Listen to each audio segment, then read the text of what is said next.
Did you know you can rewrite your story? It's true. I've done it 100 times. I'm Kath Telford. I am a mum to 2 grown men. I'm a spirituality life coach and intuitive, and I also teach radical forgiveness. In my life, I've experienced trauma, loss, and insurmountable grief at times. I've worked through an eating disorder, sexual assault, and physical and mental abuse. But I'm still standing, and I'm happier and stronger than ever.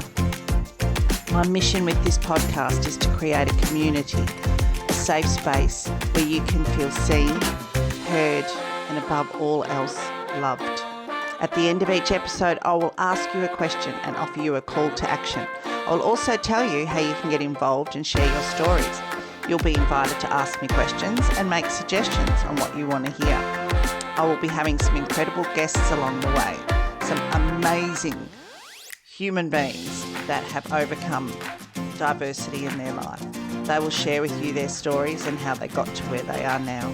We will cover everything from birth to death and the big dash in between, and all things spiritual and woo-woo, my favourite topic. This ride may get rough at times, so buckle up and let's go.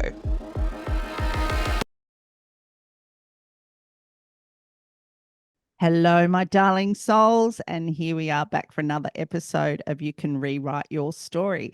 And today, as promised, I have the incredible Travis Cochran, who, oh my God, we could just talk all day. We've been chatting before recording today and far out. We've got lots to talk about. So let me introduce you to the gorgeous Travis, and how you going over there, mate? Thanks, Kath. Like that, even just that conversation we had before this was really, really cool. And it's pretty indicative of how this conversation's going to go. I'm doing really well. I am doing well. As we said, I'm going to be very open and transparent about what I'm going through at the moment. Last couple of days, we found out that my pop isn't doing too well. Unfortunately, was diagnosed with cancer a couple of weeks back. And now, in the process of all these things, we found out that he got even worse overnight in hospital.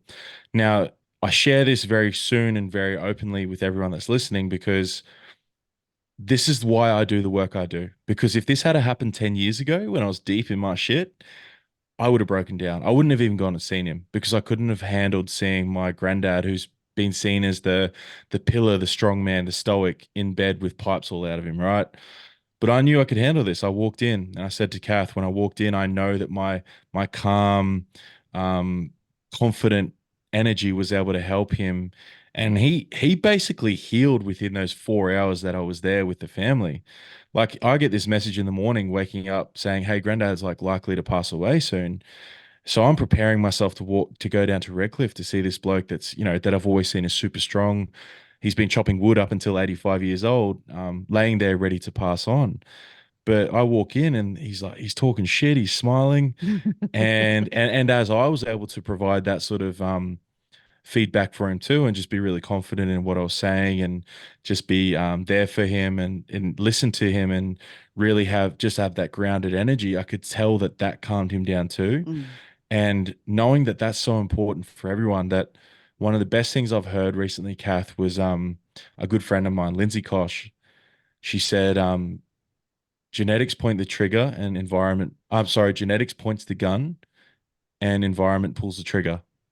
So he's genetically probably having something right now that's initiated because of what he has within him. Mm. But his environment, based on, his mental state, his emotional state, his home environment, what he's around, probably pulled the trigger on a few of those genetic makeups. So if I can help his environment be as calm, cool, and positive as possible, wouldn't that mean that those genetics could also heal too? Absolutely. Absolutely. And the Mm. fact that you've done all this work, for want of a better phrase, that you can actually go in there and hold this space for granddad at this point of his life, and this is, I think this is part of where we all get to, when we go through these stories in our life, is we're kind of the end of that. We're the ones that are here to heal what's happened in the past and all that genetic bullshit that's handed down to us and all Mm. that, generational trauma and everything. We're here to stop that. That's what I believe anyway. Oh, Kath, like even with what your podcast is about, is rewriting your story. Mm. My whole thing being about rewiring your unconscious mind and the programming and limiting beliefs. I believe it too. It's like we can be handed this fucking story, this book, this big book, and be like, "Hey, this is your story now," and it's like, hold on, no, it's not. These pages are fucking blank, mate. I'm erasing all that shit. I'm tearing those pages out and I'm replacing them and I'm rewriting them with every bit of pen I can Yeah. because I don't have to accept shit and no one has to. Now, I'm not saying I'm not going to sit here and like I said before this, I'll never blame anyone for my situation because as a man, as an integrated man, I will take full responsibility for my shit. Yeah. I have the responsibility to change my life how I want to because there's going to be things happen. There's so many things we can't control in this space. And that can be scary for some people. For me, it's like I focus on what I can control and the uncontrollables. Why the hell would I focus on them? They're just going to Mm. stress me out. So I create a life that is within my control to a certain degree. And whatever the variables that come through, I've built a fortitude of a body and a mind that's able to handle any that comes my way.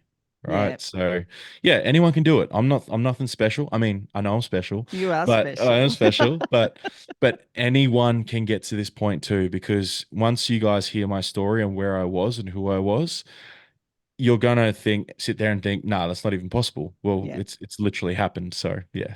Yay. So thank you for that segue. I want to know, who is Travis? Where did Travis come from? And take us back to your childhood and give us some insight on where you came from. Mm. So I've just had a little download to share in a different sort of response with this question. Who I am is this very special spiritual being and this soul that's inhabited this huge body that's 6'5" and 140 kilos.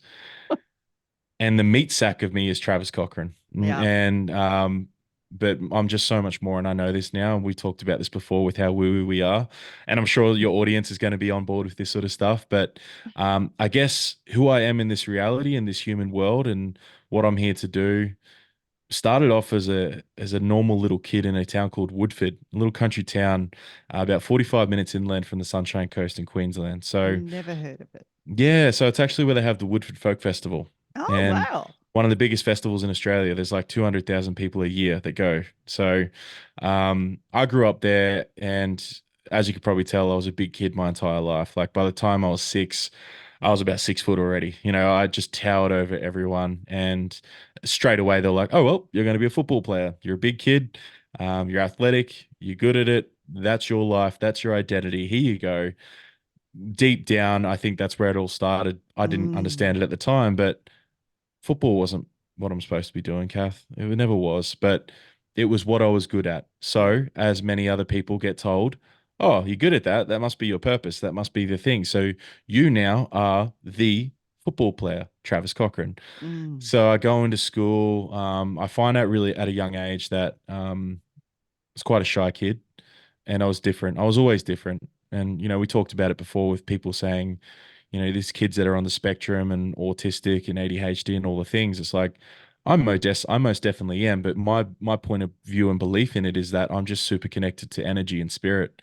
And I've never known that until like the last few years, obviously. But back then, I'm noticing little things in, group situations where someone might be being a prick and I'm like, I can feel their energy of hatred towards themselves and their sadness. So I tried to always be really kind to people because I mm, could tell they were hurting. But then I was just bullied because I was the nice guy. I was always too nice, right? But I had no idea what all that was at the time. I was a kid who liked playing football and playing games. I loved gaming. I still do love gaming to this day. I know of it these days as an escape for me from reality, and yeah, back then it was my safety capsule, right? I think a lot of us that are a bit more connected to energy, we tend to be more introverted. I know I was. I've always been super introverted in at my core, yeah. but in that way, growing up, it didn't really work being in a football environment, did it? No, Because no. And what do you think they being a are? sensitive in a big body too, when you stand Oh, out, I got that with, like I said in that last episode, being tall and geeky looking, yeah. all my features protruded. So that's what everyone focused on was that. So yeah, that wouldn't have been an easy space to live in. No, and it's like growing up in a town, a country town, small country town vibe, right? Everyone knows everyone. There's certain beliefs and patterns that go on. It's stay in your comfort zone, don't go out your comfort zone, don't leave, don't do all the things. And funnily enough, because I was so big and good but at football, I got scouted by a coach up here on the Sunshine Coast by the name of Rob Bruff. He's our local Channel 7 newsreader, actually. And epic dude, he found me and brought me over to a school called Mountain Creek at 14 years old. So Wow. yeah, yeah. So I actually went to a school for School of Excellence for rugby league, and basically our team just had all the best players from like the whole of the Sunshine Coast, and we were the first team that started to just flog all the Brisbane teams. Like we come out of nowhere and we made the grand final every year. We won it a couple of times. We were down at Suncorp, playing grand finals there. We're sponsored by the Broncos and McDonald's. Like it was wild. It was like one of those Huge. gridiron like documentaries you'll see on Netflix. And funnily enough, Rob being who he was and is, he'd make us end of year DVDs of our like, highlights and the stories, and he'd say all these really positive things because he loved the limelight of NFL football. Like that was Yep. his passion. So Yeah. he'd make it like big and bright, like, and so being in that environment, it made me have to be step up into the spotlight a little bit, right? Yeah. That was uncomfortable for me. Mm. And this is where the pressure started. This is where the expectations, the anxiety, the depression, because I didn't know what all this meant. Like, why do I feel sad before games? Why do I feel like I'm not meant to be here? Why do I feel so lonely when there's 20 other blokes around me that love me Yeah. and are my mates? Why do I still feel so fucking lonely? Why am I the only one in the football team doing art class when everyone else is doing all this other, normal boy stuff? Yeah. Like why am I the emotional guy that's always crying and always caring about others? And I didn't know how to deal with that. And clearly the other kids didn't either, so they treated me differently, right? I got treated well, don't get me wrong, but I still got picked on a lot. Which, people are like, what do you mean? You were 6'5" at the time you were 12 years old. How are you getting picked on? That's just the case, right? It Yeah. doesn't matter how big you are, how small you are. I've No. found out as I grow, even one of my best mates is like 5'6", and he's the scariest dude I know because he's a man. Like he's the chief. We call him the chief, Yeah. Nevi, and he just owns his shit. He's got the energetics of a 7 foot tall dude, and you don't want to fuck with him. And these are the sort of things I'm sure we'll talk about as we go forward. That Yeah. that young men don't know how to handle and how to use that, right? No. So basically, Kath, I started to really get into my emotions, and I was lost in them. I didn't know how to deal with them. I didn't know what the feeling of anxiety was at the time. I just thought I hated football. Yeah. I just thought I hated school. I just thought I hated my mates. But it's like I'm fighting an internal battle with these demons that I'm not even aware of and what they are. Yeah. So I get, I play football. I keep showing up. I get injured a lot. Something's trying to tell me to stop playing. Um, and I learned when I got the contract from the Broncos finally at 17 years old. Like this is something that 1% of boys do in Australia, right? Mm. They to make the NRL, to make that level with blokes that were still playing till recently, like Josh Maguire, Ben Hunt, Andrew McCulloch. So many little boys want that as their dream. I did it without even loving it, Kath. I did Mm. it without barely training. Like I had this insane natural talent and body that could do whatever I wanted, but I didn't know how to use it and I didn't want to use it. So I get offered this contract that dad has helped me, get to my entire life, spending hundreds of thousands of dollars of getting me clothing, sending me to school, driving me to camps, all the Mm. things, right? Paying for groceries. You imagine how much it costs to feed me. I have two little brothers and a little sister as well. So, and then all this effort that this beautiful man put in, my dad, and then for his baby boy to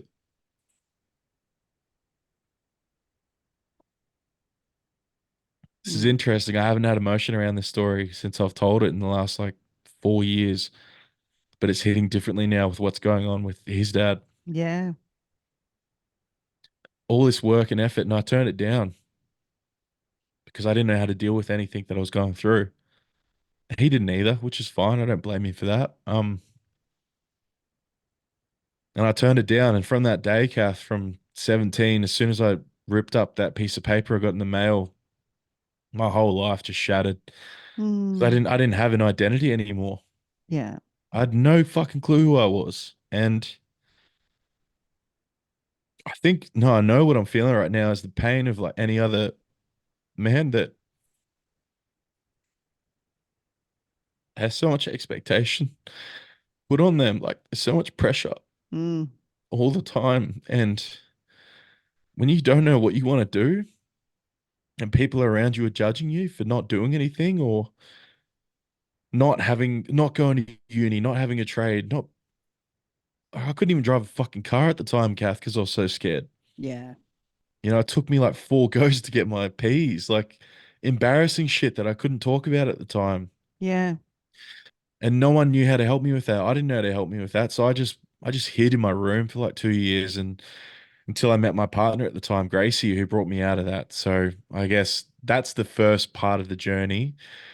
And then the next part is where some really wild shit started to happen. But I guess if you have any questions based on that first part, I'm happy to answer them. Oh, yeah, I've got lots. Yeah, yeah. So, what was going on at home through all of this? So, we've heard Mm. your school life, your sports life, and stuff. What was home life like for you? It's a great question. And I haven't actually been asked that what happened during that period, but I've also not stopped like this and asked, hey, let's go through that first bit first. Because it's a lot. There's a lot to this story. But um I think the first thing that comes to mind is that there was nothing going on at home, right? So what I mean by that is our family didn't necessarily talk about their emotions, right? Hmm. We don't talk about the things that are going. We don't talk about the real shit. We suppress it until it's reactive. And Mm. I guess I also didn't live at home. I was away at different families 5 days a week, Monday to Friday, living with my mates' families for school. Because I lived technically because my parents lived in Woodford, Right. I had to live at other homes to be able to go to school every day, right? Because I lived like an hour away. Wow. So I actually grew up from 14 to 17 with my mates and their families.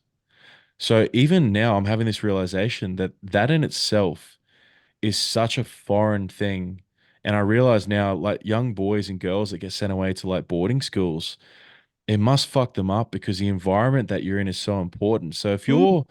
if you're like a wildebeest that's been sent to live with lions and you don't know how to handle that environment, what's going to happen? Yeah, exactly right. So you've got your genetic makeup and you've got what we're born with and all the rest of it. Then you get so I was adopted. So I've come from Ah, and my parents adopted seven kids. So you've got seven gene pools thrown into this mm. family. And yeah, it was interesting. It's still interesting. That makes so much sense because it's true. You're actually, and then by me going home on the weekends, I'm getting thrown into this like vortex of all these different personalities, beliefs, and energetics Yep. that my little self is trying to understand myself at the time Mm. while also navigating these different worlds all at once. So it Yeah. makes complete sense why the overwhelm is what got me in the end, and I just wanted to quit. Yeah, and as kids, as we talked about before we hit record, um, we know the lingo now. We understand the lingo, and we use all these, buzzwords and whatever else that we use once we sort of get it. But when we're kids, we don't know what the lingo is. We don't know what the words are, and it's really, really hard to go to somebody and say, fuck, this is what I'm feeling and I don't know how to deal with it. So we just sit there and go, oh, well, I'm supposed to deal with this because everybody else around me is shutting up and no one's talking about their feelings. So I'll just Yeah. go hide in my room and play. In my case, it was Barbie dolls. So I used to sit in my room and make up little stories with Barbie dolls. Um, Yeah. yours was gaming or whatever your outlet was, but and that's what we do is we squash all this stuff down, and then as we get to adult years, it starts to leak out the edges, just Mm-hmm. starts to come out. And then all you're doing is trying to navigate it with other humans that are, a simple way to put it, kind of fucked up in a way. And we're all just this big messed up unit trying to navigate this life together when we don't truly even know what we're doing Yeah, until we start to, want to learn about the stuff, right? Which yeah. is big.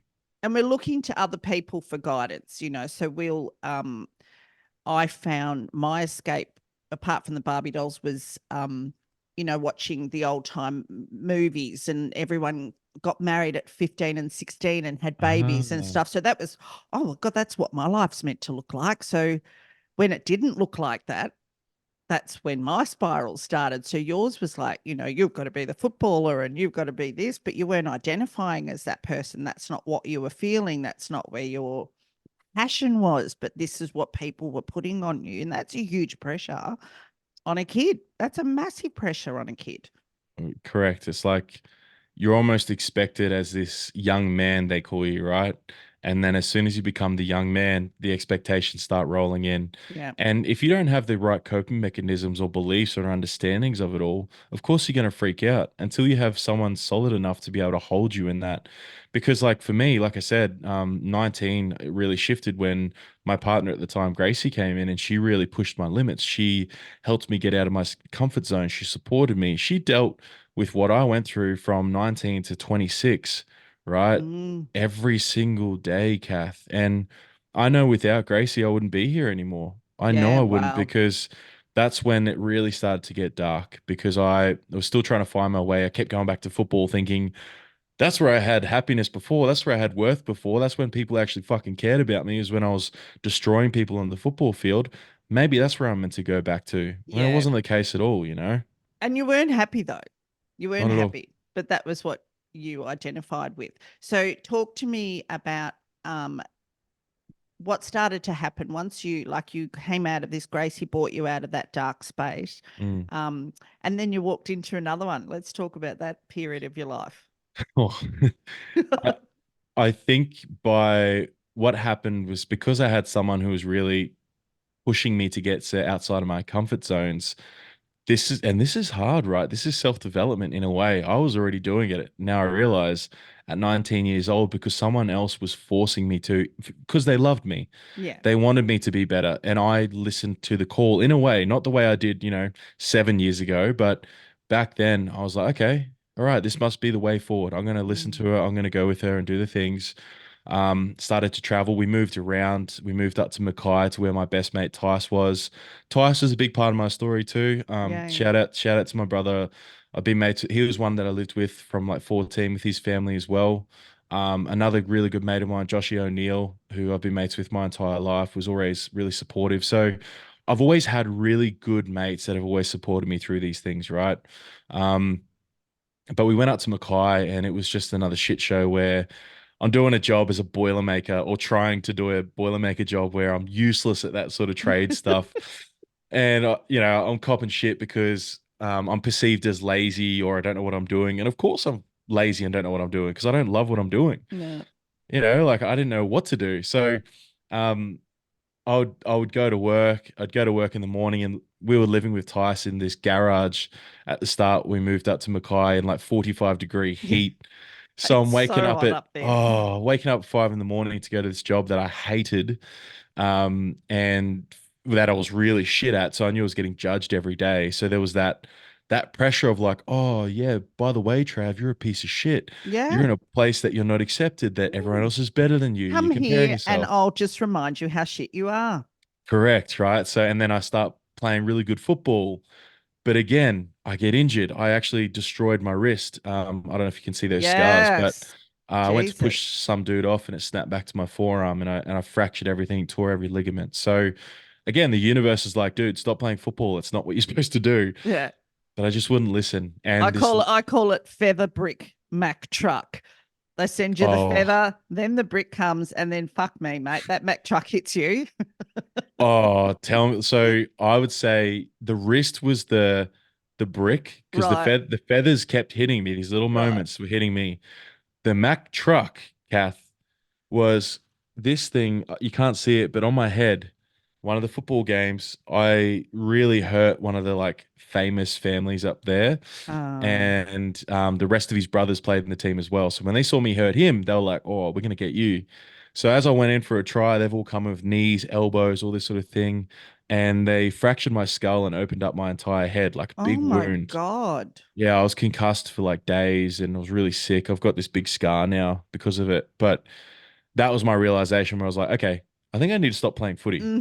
Yeah, yeah. And I think I need to change my life. And I think we need to get the fuck out of Mackay because Mm, I lost my job and I went into this other job of landscaping where there was like 50 of us labor hire guys out in the 50-degree heat again. It got hotter, apparently. Exaggerating makes a good story, right? yeah, it does. We love that. But there was literally a point in those days where there was 50 of us at the start, and it was only me and one other guy left after 2 weeks because it was just too hard for everyone. But I Mm, was pushing myself because I wanted to prove myself, right? I was like, I'm not going to be classed as a lazy guy. I don't want to be that guy anymore. I don't want to, yeah. like, I need this job. I need to make money. And I really started to step up, but to the point where I remember one day, Kath, I came home from work and I was literally vomiting blood because I had like heat stroke and everything, right? Yeah. And dehydration, severe Dehydrated. dehydration. Yeah. Yeah, yeah. Wow. So I'm having these little truck moments and I started to finally listen. And so Grace and I moved back down to Sunny Coast, I believe.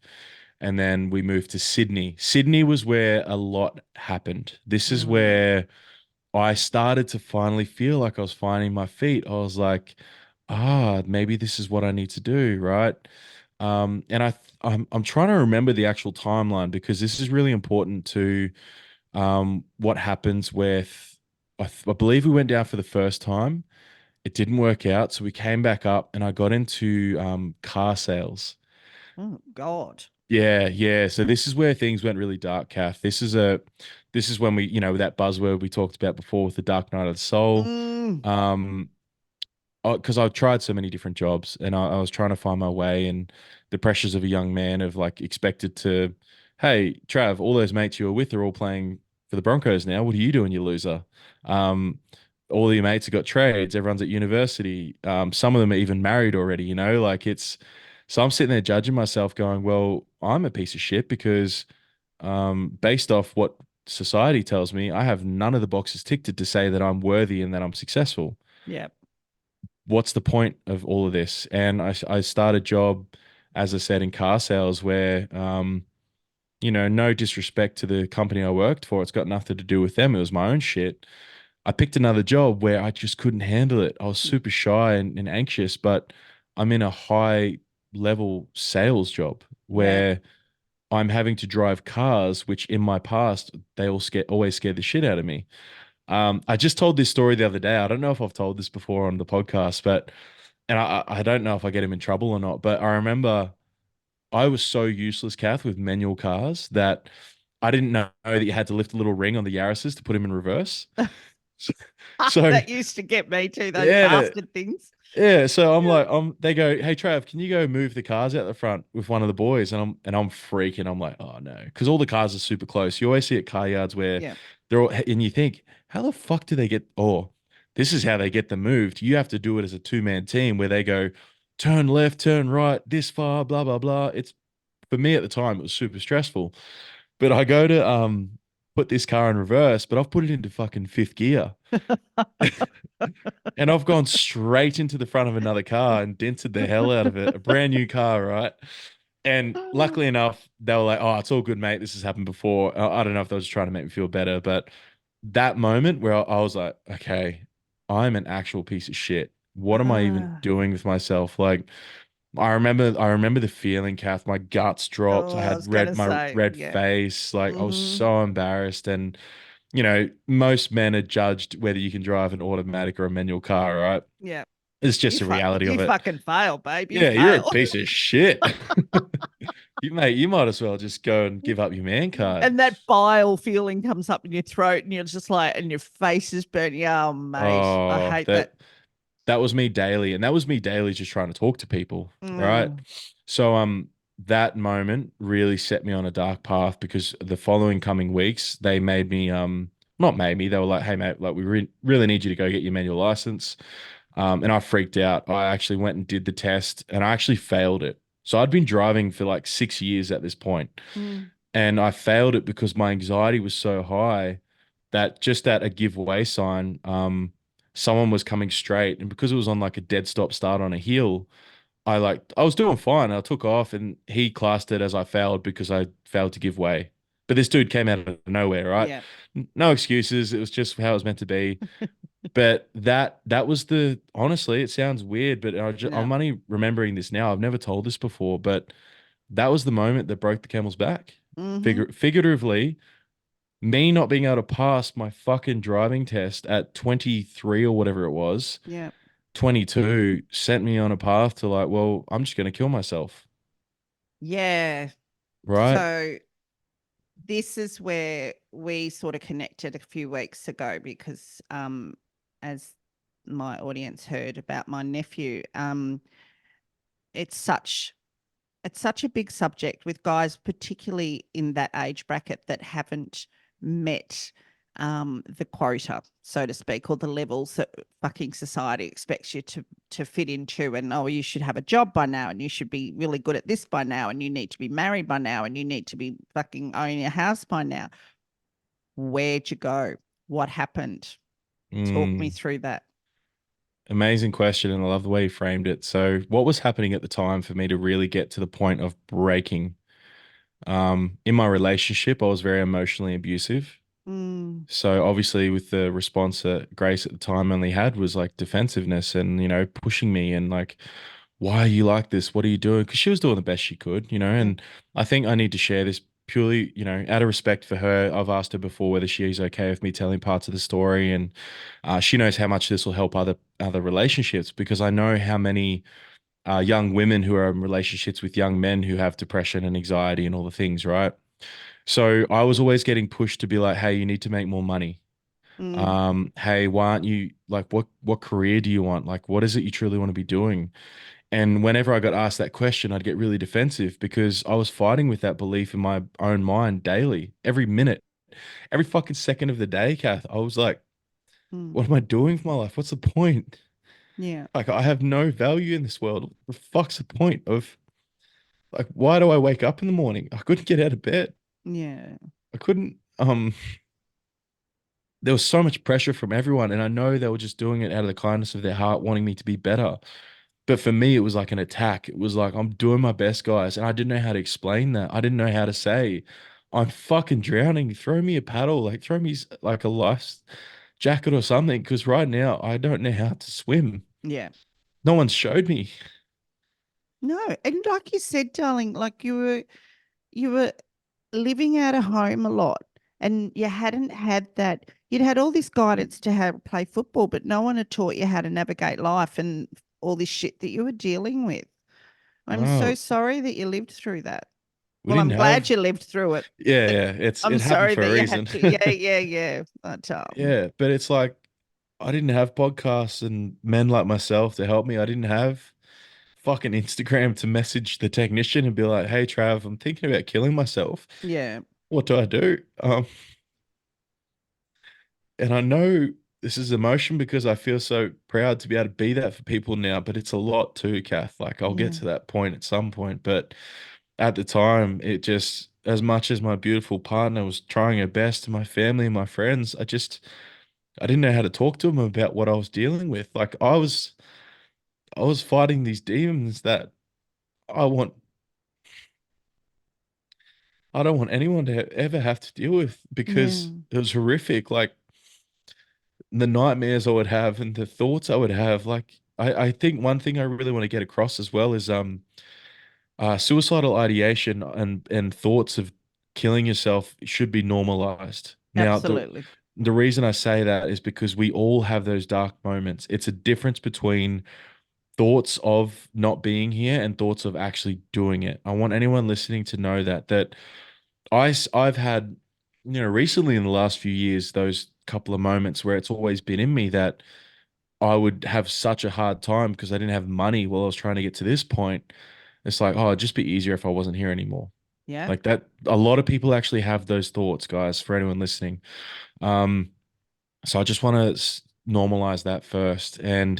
But my point was that I was literally, I'd had enough. My yeah, point was rather than me disappointing everyone and letting them down because I was meant to be the next superstar of Australia, yeah, and now I'm just a piece of shit car salesman, right? That's my belief. I'm not saying anyone that a car salesman is a piece of shit. I actually know a lot of really beautiful men and women that do that, and they provide these epic services for people that need cars. Yeah, But for me at the time, I just assumed because I didn't know what success was, I didn't have a subjective view of it. I just thought if you're not doing what you want to do and you're not successful and have money, you're a piece of shit. That's what yeah. I believed. And that's the pressure that's put on, men in particular. And this is what we've been talking about. It's men in particular uh, were set up to be you're the provider, you're the this, you're the that, and then women over the years, and we'll get onto this a bit more later, but women over the years have stepped up, and men are sort of at that spot now where they're going, well, what the fuck's my role? That's not what I was Correct. told I had to do. So that's a whole other conversation we'll go into later. But yeah, you were in that classic era of this is what you meant to do. This is sort of before the shift started to happen.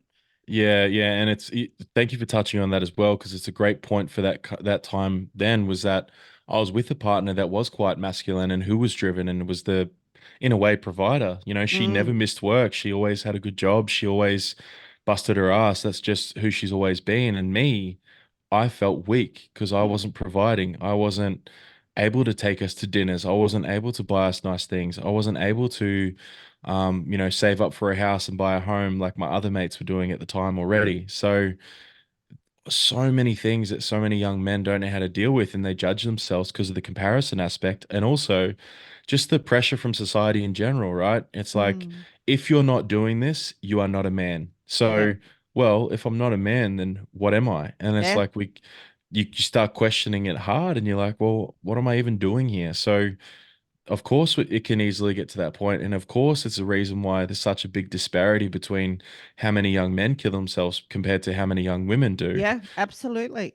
You know, Absolutely. so And this is what I call a classic identity crisis because you had no identity.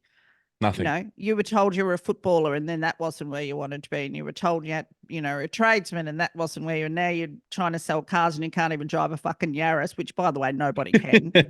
Um, Yeah. but you had no identity. So of course this is where you're going. So what I want to touch on in this particular subject is we're talking about the suicidal ideation. And I'm just going to preface this conversation, everybody, with we are not experts. We are not therapists. We are not trained mental health experts. And we would never uh, protest to be or attest to be. But Mm, um, all Trav and I are trying to do is touch on our life experiences with these issues, and we can only share it from our perspective, mm, um, and hopefully give you a bit of insight on what to look out for. Now, Trav, I know with having been in that headspace myself several times over the years, um, and people talk about the prevention, and we'll go more into where you are, where you've come from, and what you've been through. And I want to go right back into this particular subject with you.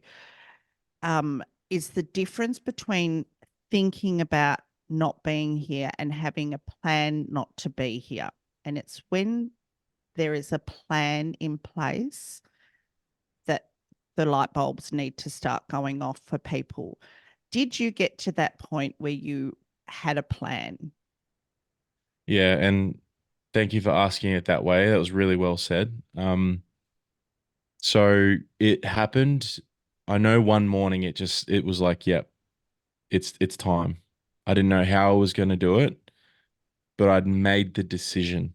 Mm, So the thoughts turned to execution. The thoughts turned to let's do this thing.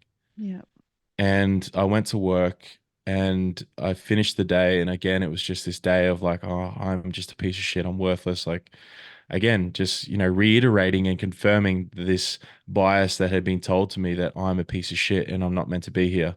yeah, And yeah, I remember driving home and it just hit me. I was like, this is it. This is the moment. This is the time. And I was driving up to the big Caloundra roundabout up here, and as I came around the roundabout, I just decided to this. I'm going to drive it into a tree, and it was just like that. And so the plan had been made, but this yeah, was the time. This was the time to do it, and it hit me. And I took it off the road this little bit, and I just quickly sort of boom, something hit me, Kath. When we talk about our spirituality aspect, something just said no. Like it screamed at me. It's like no. Mm. And I quickly grabbed the wheel and like fished it a little bit, brought it back, and I just fucking broke down crying. That was the turning point for me to Yeah. go, okay, that was terrifying and I'm not meant to.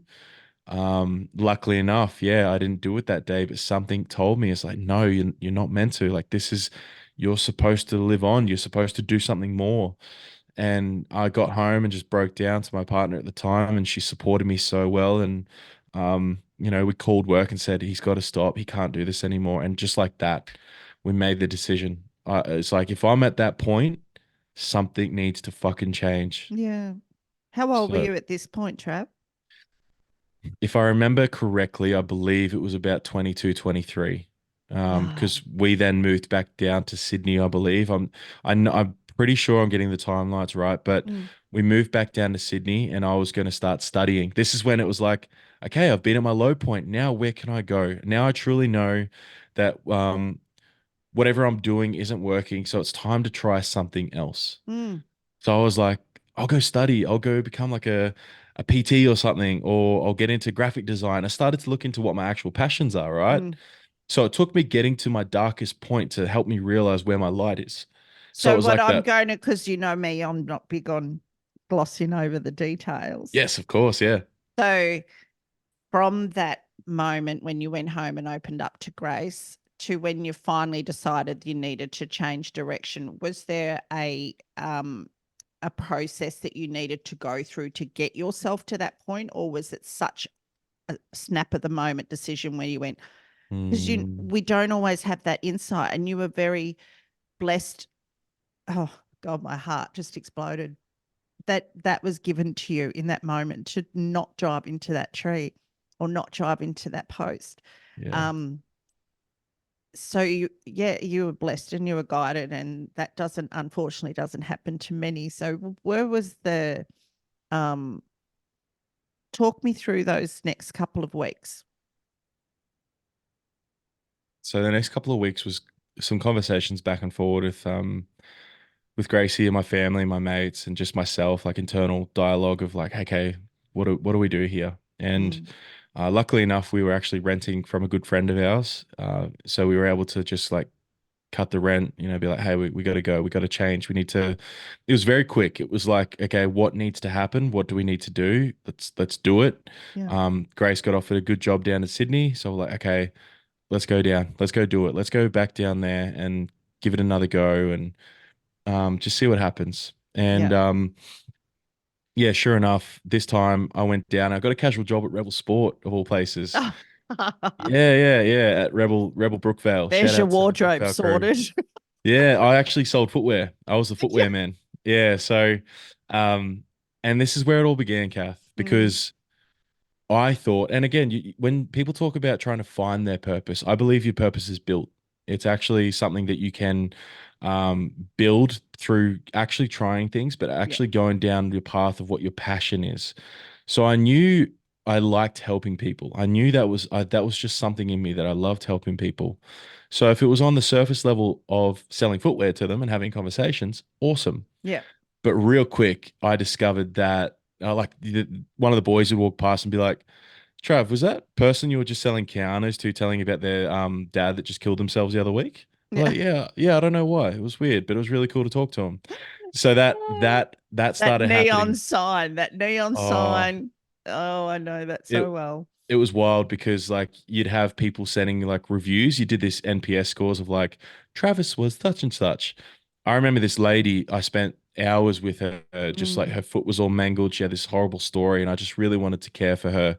And she wrote this massive review come back in that we all had a meeting about, and it was like the angel of Revel Sport Oh has my God. yeah, I love yeah. that. I remember it, and at the time I copped a lot of shit, and I was like, yeah, fair enough. Um, but it just that if anything, now that I think about it, isn't that a preface of what's happened, right? Absolutely. That's the first thing that hit me. It was Archangel. Am I on it? Yeah, Yeah, yeah. yeah. Hello. Yeah. Love Yeah, it. so I'm having these moments, crazy moments of people just going to the depths of their soul while I'm trying to sell them some fucking Nikes. And I'm realizing I'm like, and people started saying, hey, why don't you start helping people? Why don't you do like psychology or coaching or why aren't you this, this, and this? And again, people putting like pressures and expectations on me, right? Mm, Again, as a man, it's like, because what they were doing was like judging me for being just at a retail job, right? yeah, I know of that's what was course. happening. Yeah, yeah, And of course, I'm sitting there judging myself again, going, oh, am I just a rebel sports guy who's just in retail? Am I not worthy again?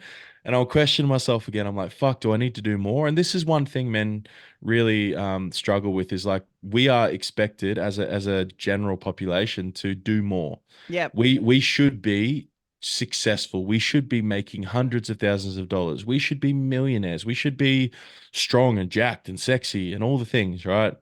Now I know women get this too, like it is both sides, but men in particular, from my experience, they tend the pressures of that yep, expectations just get to us. It's what gets to most men. So, but thankfully I took it as a challenge and I was like, yeah, maybe I should do more. yep, And to cut a very long story short, I started to meet people I was supposed to, yep. and I started to have things happen where, say I started to meet some people that like Ash Dinechi's who got me into his marketing job and I was his salesman who was an entrepreneur. He was showing me, hey mate, yeah, you can work for yourself. There's this thing called entrepreneurship. And I was like, damn, okay, this is cool. You don't have to work for someone. Okay. Um, and I started listening to YouTube clips. I started Yeah. listening to podcasts, and this was 8+ years ago, right? Before it's all the rage. And I started to learn about things. And then unfortunately, my partner and I at the time, we actually got engaged, and but then it just all sort of fell apart and we separated. But that same day, basically, Kath, the next day after we had the chat and went our separate ways, the next day I tore my ACL, meniscus, collateral ligaments, and fractured my patella. The one of the worst Mm. knee injuries that the surgeons has ever seen. I did that. So if How that's the not if that's fuck did you not do that? playing basketball, Playing basketball. I went up to go for a dunk and I came down with my legs straight because I'm such a big, Oh, heavy motherfucker. My kneecap went around to the back of my leg and dislocated oh, and tore everything, fractured it, put a big hole in my patella. And I remember the ambo guy rocking up. He's like, "Oh, it's just a dislocation, mate." Boop, plopped it back in. I'm like, "Bro, do you understand how painful that was?" And he's like, "Oh, you'll yeah. be all right. We'll send you home. You'll be good. We don't have to take you to hospital." So I was already pissed off about that, but I went home and that night I was in tears because I'm like, okay, well, my life's over. What am I doing? This is shit. But funnily enough, again, my best mate, Tice, that I mentioned before, his little brother was down in the army down there. Yeah. And he's like, hey, Trav, I know you need to move home. I'm driving home tomorrow. Do you want me to pick you up and take you home? So just like that, my entire life in Sydney, living on the beach in the Bellagio and this beautiful, the beach was like, we could see the beach from our unit, right? Oh my God. It was incredible. And this life that I'd finally thought I'd found my thing, Kath, had been taken away again, and it was out of my control. Yep. So now I've gone from this job I loved to this partner I loved. Well, I thought we were meant to be together and stuff, and now my knee's destroyed, and I get moved back home in with my parents where I can't move because I've had surgery, and mum's emptying my piss bottle. Like I'm laying in bed like a piece of shit again and just depressed again. So this is the next step of the Universe dark night. stopping you dead in your tracks. Literally, nah, mate, Oh. you still haven't fucking got it. So let's just lay you up for a while and move you home with your parents. Let's just Mm, fix you right up. Oh my literally. God, mate. So I don't know if you have any questions based on that part of Oh the my gosh. story. I just love, I wish these episodes could go forever because this is just amazing. So, no, I don't have a lot of questions from that sector because I think you nailed it, and we talked about some things that I really wanted to talk Yeah, about, cool. and we will go more into before we have to finish up today. We will go more into because I really want to normalize this conversation around the mental health aspect, the suicide aspect, and the pressure put on men, particularly men, because yes, we know women do it, and I've lost several friends over the years. Mhm.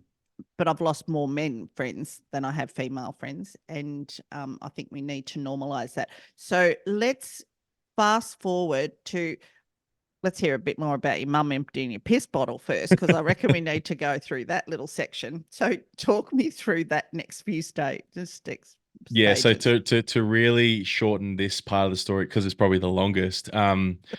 that was the moment where I started to really lean into podcasts because I got a new job at the Rebel down at North Lakes. It just opened, Yeah. and I had to drive hour there, hour back. So I was listening to YouTube clips. I started a clothing brand with my best mate Joshy. So I started to really step into the entrepreneurial world and start to see, oh, there's more to it. Yeah. This is where I start leveling up, Kath, big time. I go through having another girlfriend, another separation, then getting another girlfriend who's Canadian. She was incredible, Tams. Shout out to Tams who supported me. And then she actually got locked out of the country in 2020 from COVID.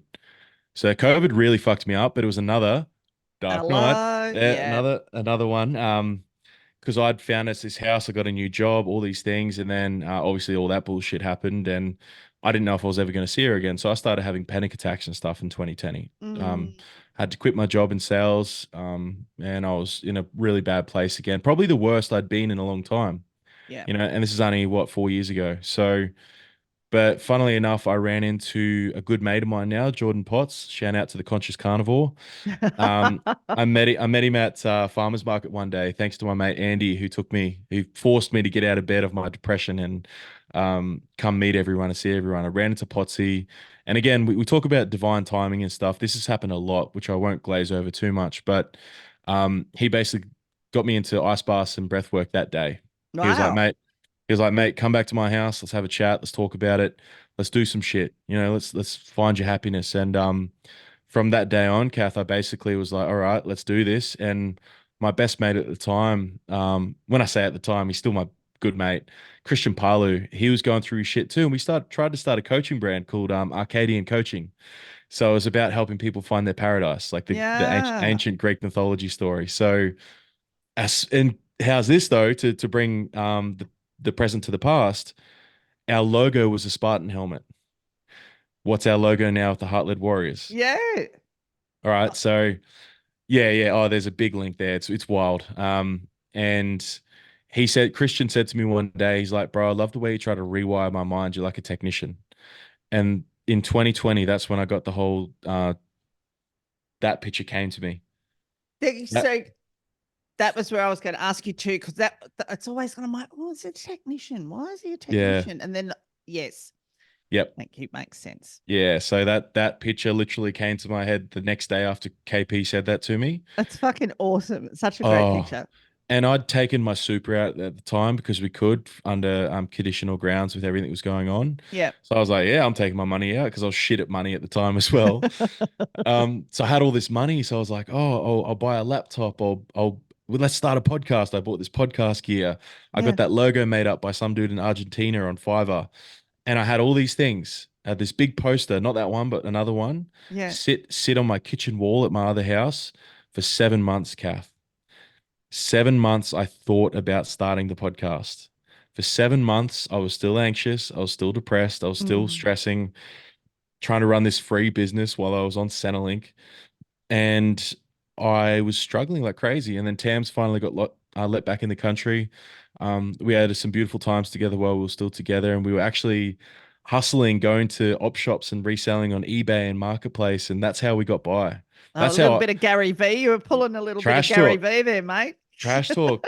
Tams had a support job, so she was good. She was always good with money and stuff, but I was horrible still. Mm. Some weeks, I was like, why the fuck am I doing this? Why am I even bothering? I can't even afford rent this week. But I really pushed through that. I kept learning. I kept going to events, investing in different training days. And then I started the podcast and met my now really good mate, Toddy Jarrett, who's the identity mentor. He's only a young dude, but one of the most incredible coaches you'll ever meet and such a smart dude. He was teaching at Stanford at 22 or something. Yeah. What? Yeah, he was over there teaching that coaching that he's a strength and conditioning coach at heart, and that's what he studied. But he was over there teaching at like 22 years old. He's someone you should get on this for Oh, sure. shoot. Yeah. Absolutely. So I then have this dude in my life because I met him through the podcast. He becomes my best mate, and then he becomes like a mentor. And then, obviously we don't pedestal people. He's become an equal. But during that time, he helped me through. We started an event called the Ripple Effect with our other mate Rip at the time. Rip continued on with that with himself, with his partner, and that did really well. But it was like this event of understanding the masculine and the feminine. Mm. right? Breath work, deeper work, all the energy. And that's when shit just went off, Kath, because there's a video you might not have seen yet where I've got tribal war paint on my face and No, I I'm, haven't seen that. yeah, right. So one of the, because a few men didn't show up, as of course they got scared, which is fine. They didn't show up on the day. We had 100 people there, 50 men, 50 women was the idea. And it was half half. So it was like the masculine and the feminine coming together. Yeah. It's an incredible event. I highly recommend anyone to go to it. And basically I had to step in because a few men didn't show up. So I experienced the whole fucking event for myself. And Ah. that's why I was like, I believe in this because that was brutal. And because there was one moment where we we had all the men line up down on the football field at this place in Diddillaba, and we had this old pool that had been emptied, and all the women stood around it. Kath, I'll paint this picture for you. And the idea was that the men were going to go to war with each other up in that pool, and the women were going to witness that. And the point of this was them to see the monster in a controlled environment and that it's safe and it's a protective energy because a lot of them had suffered abuse, Yeah. emotional, physical, domestic violence. And it was pretty full on for them to see this because what we did, the men, we turned this hectic Viking music on. So you hear this boom, boom, boom, boom, boom, boom, boom, boom. And all of us men are just, it's in our blood. We're warriors at heart. Every man Absolutely. is. So we're lined up. None of us are talking. And Rip's leading us up to this pool to go to war. So it's one of the most fucking intense, amazing things I'll never forget. And we're walking up. I've got goosebumps because I know I've led armies in the past life together with other men. And we get up in there, and what the deal is, you have to face off another man, and you have to act as if you're protecting your sister, your wife, your Yeah. whoever Wow. it is, if whatever the beautiful women are in your life, you are to protect them with your primal warrior, like wild man. So when Todd built it up, he's like getting us to think about it. Think about that warrior you haven't tapped into. Think about your strength. Think about what you would do for those ones you love, because we're meant to be able to do it. We don't have to do it, but I feel that every man should have the capacity to be a fucking monster if he has Mm, to. mm, And that's what we learned that day. And you see it in this video. I just let loose. I'm like, you're not gonna and I'm just swearing, going wild. But then you have to bring it back to homeostasis. You have to calm down, yeah. control the masculine, control the monster, the warrior. And it was so incredible because all the women are crying because the energy of it, the power of it Oh, was my whole body's insane. vibing. I'll send you the video after Yeah, this. please. And when I activated myself that day, ever since then, Kath, from end of 2021, that's when my entire life changed. So, one real main topic for any young man, any men, or any women as well, every man should know their monster. Every Yeah. man should know their masculine. They should know how to control it, how to utilize it, turn anger into passion, into drive, because that's all I've done. I have so much passion and belief in what I do because of my integration of my masculine energy, my light and dark masculine. Because I've also found my inner cunt, I would call it. Um, because I can tell people how it is now. I was always too nice. I never Yeah. told people what I truly felt. And this also gets a lot of men in trouble. And I just really, in that day, Kath, from one process, discovered that there's this part of me that would only feel safe to come out in the football field. Now I know I can use it off the football field. And that was the integration of it. That's amazing.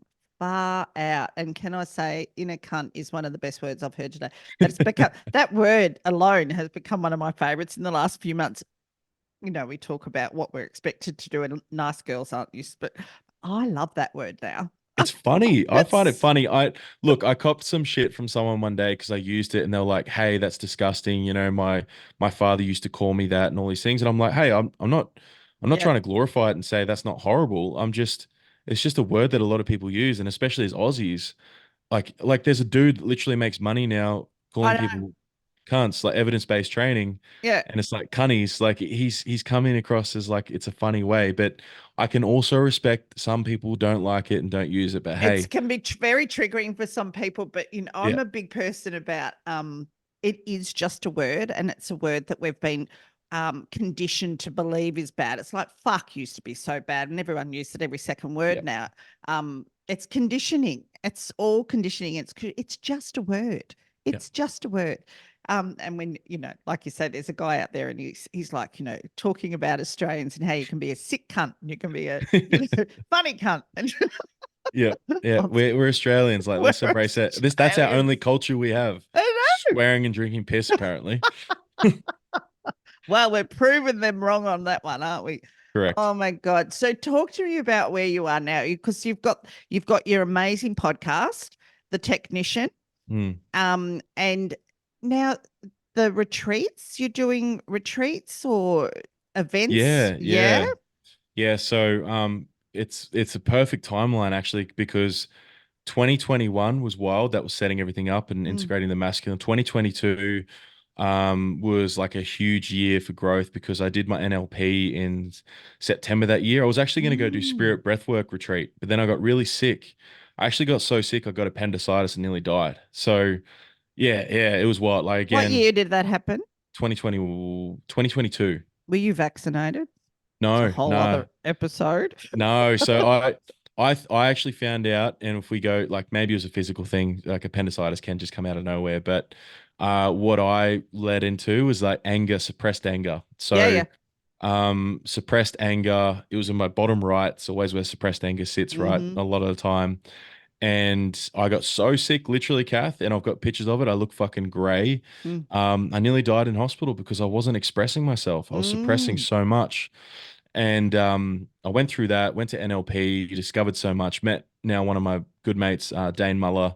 And Danos and I, during that time, we were having this idea. We're like, man, we're meant to work together. His beautiful wife, Nadine, who's a good friend of mine, had a huge coaching company called NMCM. And we were like, dude, we need a male part of it. We need a male like pillar.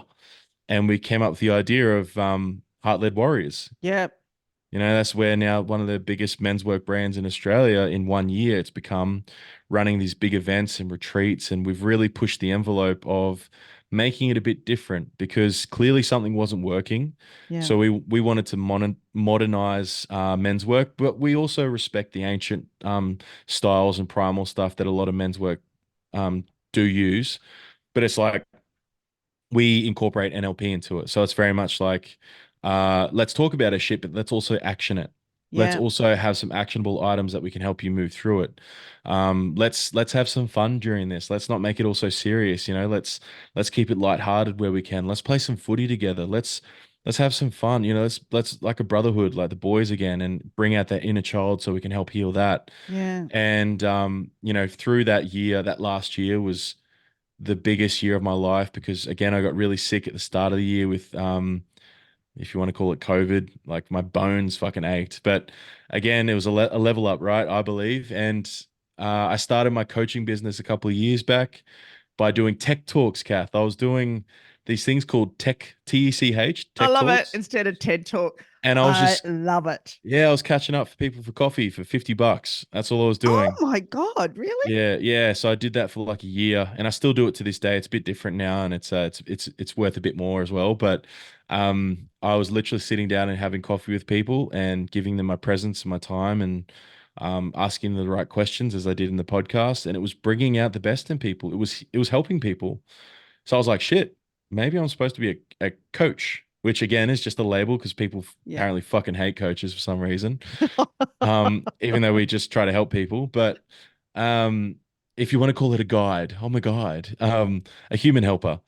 And it slowly or quickly built into now a very successful business where I do one-on-one coaching and group coaching with Christy. And I offer programs online and everything. And I've had, nearly 100 clients all up who have had all incredible transformations, whether it's from one 90-minute tech talk or an 8-week program or whatever. So whatever it is I'm now doing, Kath, it's working. It's working. You can now hear from this very long story I've just told that there's a reason why I do it and why it's so close Yeah. and near to me and close to my heart because I was there. Yeah. And I still have my days. It's always going to be within me. That Yeah. feeling of not worthy or am I living up to my standards? Am I providing enough? The current issue I'm going through is like, do I want kids? Mm.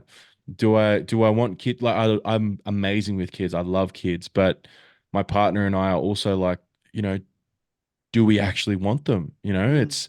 And people think, oh, of course you do. It's like, but isn't it a personal preference thing too? So Absolutely. again, going towards more expectations and realizations that we're supposed to be at a certain point and challenging the fuck out of all of them. Absolutely. Mm. Absolutely. Wow. That, oh my God, I could seriously just sit here all day and listen to you. You're just What's it been 2 hours already without been us doing, I realizing? reckon it's been 2 hours. So, and your podcast is like, you're right up there with this podcast of yours. You're up killing it in the It's ratings. it's doing it like if you go off stats, like it's been I think the highest it's been is number 36 in Australia with Mm, education. So usually top 100, but again, downloads aren't huge. Like I'd like to get to a point where it's getting downloaded 100,000, 200,000 times and stuff, yeah. but that also doesn't fucking matter to me. Like if I'm getting 5,000 downloads a month, that's 5,000 people or however it works. Yeah. People get if I'm getting help for one person, that's why I love this shit. Like Yeah. I'm not basing it off the statistical stat, or I do check to see because it's like a little bit of a like a human like, oh, I'm doing okay, I'm doing better. I'm not gonna lie about that shit. Everyone does it. But it's not the driving force behind what But I you know do. what? I don't because I haven't got a fucking clue how to do Yeah, it yeah, right. So here's the you check it on on chartable.com and it chartable.com. yeah, and then you check it and be like, oh, I'm number 175. Cool, you know, and Yeah. I still, even if I was not in the charts, I would still do this shit daily. Yeah. So, um, but what I would love to be able to get into with you now to provide you as much value as I can and your audience is yeah, the topic that we come on Yeah. here for with like because it's only what is it 11:20, so we've got a good 20 minutes or so to be able to smash it out. Yeah. And like that word I said at the start, and I think this even though it's relatable to Americans more so, this word. Yes. Kath and I really wanted to bring this in because I think this is relatable to how men in Australia think they have to show up too. So, Mm. my good mate Lukey O'Neill sent me this. I feel like I've got a lot of good mates. I'm You've labeling. got the best list of good mates. Let's call them all Seriously. friends because my missus took the piss out of me. It's like, you sounds like you got a lot of best friends. And then like, it's just a label. Good mates. They're They're all all just mates. close. They're all just close. We're Aussies and they're mates. So Jason Wilson, whoever has heard of him, he's this epic dude in America who's like a wise. I think he teaches jujitsu and karate and things like that. And he's coined this term, and you get these guys, thugs, right? Gangsters, thugs, tough guys, all the men that might be. Let's picture the bikies or the tradies or the Hmm. miners with tattoos and go to the gym and are on steroids and all the things, right? No judgment towards those blokes because they're doing their best they can with the knowledge they have. But this term thug, THUG, Jason's coined this and it hits. So he called them traumatized humans unable to grieve.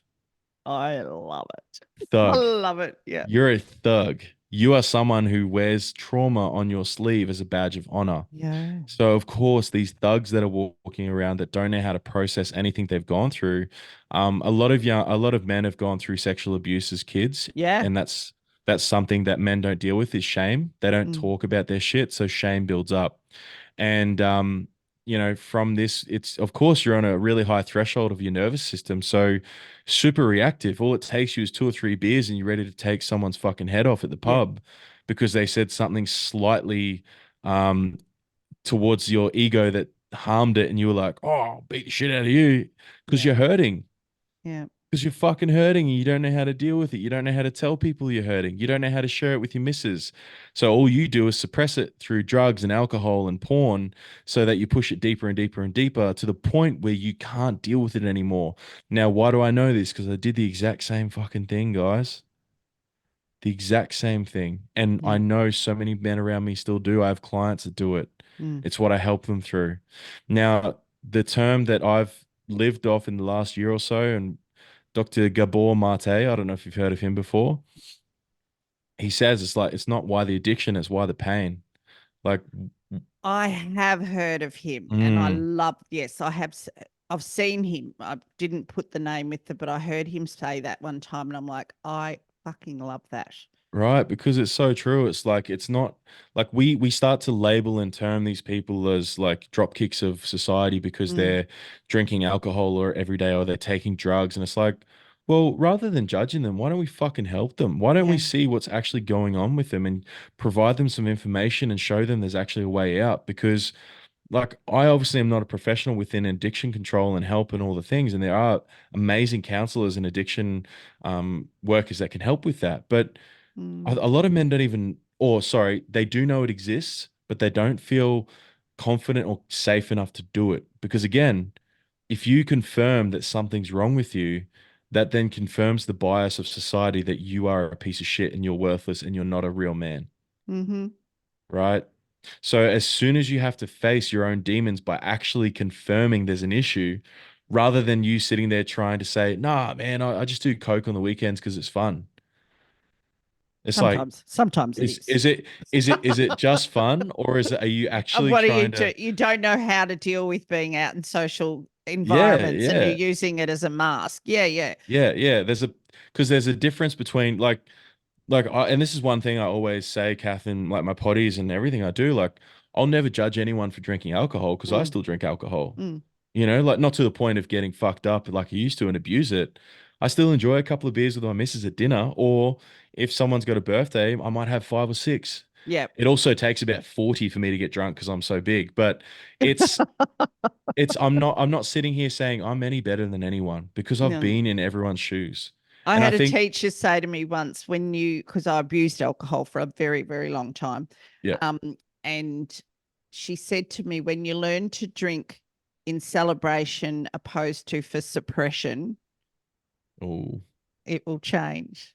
big And time. it Yeah. was big. It was like, oh, okay. Yeah. So I love you said that because you just reminded me of what I listened to the other day. It was there's this guy, a TED talk, which I can provide for you if you want to be Oh able to my share it God. with I am anyone. going to spend the rest of the day just crash watching all this stuff you're going to share with me. So this guy in this TED talk, he called this I'm pretty sure he called this documentary he made called Steve. It's just Mm, called Steve. It's about this guy's journey, mental health, and what he started to do. What he noticed, it got standing ovation. It was incredible, right? Because it was showing and being very vulnerable and showing what men actually go through and talking about their stuff and sharing what he went through on a daily basis. Now he knew that it could be impactful, but it was based off where he showed it, not how he showed it and who he showed it to. mm, So what he realized is that if he could go to a pub and just set it up on a big screen and let the blokes sit there and watch it while they drink their beers and see another man talk about his shit, and they sit there and go, and they don't have to say anything. They're not expected to get involved because we don't want that. I don't want to have to force any bloke to actually have to speak about their stuff in early stages. I would love to get to that point, but first off, let's just let you watch a documentary and see that other men are going through exactly what you're going through. And he noticed that by playing this and let them just do their thing, sip on their beer, and then at the end of it, they go, fuck, I feel like that too. And then the conversation might start. If not, they're also very aware of what's going on and that they actually have something they might need to work on.